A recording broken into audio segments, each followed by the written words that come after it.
Welcome sa ating channel at welcome sa RT Farm.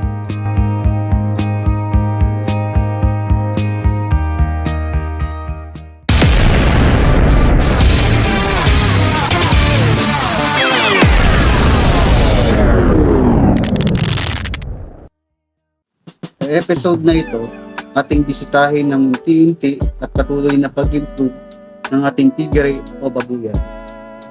Hindi madali ang mag-invest sa ganitong hanap buhay. Kaya pace by pace ang aming pagpapagawa. Kapag may budget tuloy, pag kinulang, titigil muna. Tara, puntahan na natin ang ating pinapagawang babuyan. Let's go!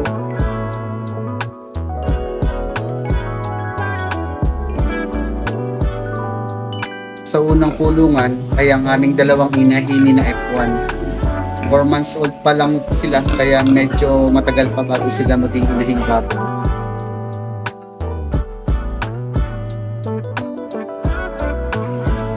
Dito sa pangalawa ay ang nag-iisang partner. Nag-iisa na siya. Nabili na kasi yung mga kapatid. Huwag kang mag-alala boy. Malapit na ang Pasko.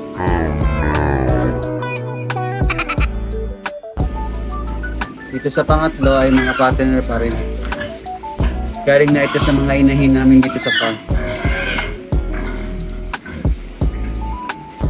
Dito naman ang aming mga inahin. Nai-ay na silang dalawa. Huwag sanang mag-reheat.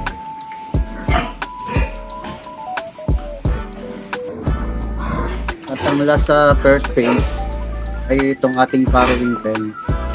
Meron tayong dalawang buntis na inahing baboy dito. At may mga anak tayo ngayong December. Ayan siya.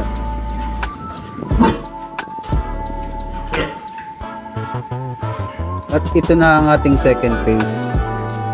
Plano nating maglagay ng 3 pang farrowing pen at saka 10 gestating pen para sa mga plano natin na pagpapalaki pa ng ating babuyan.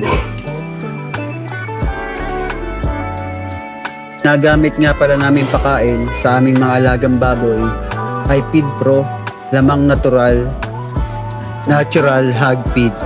Wow! Bikini Man! Joke lang po. So hanggang dito na lang po muna. At kung nagustuhan niyo po ang video na ito, huwag kalimutang mag-like, comment, and subscribe. At i-hit niyo na rin ang notification bell para updated kayo sa mga susunod na videos. Ingat po ang lahat. God first, kayod lang.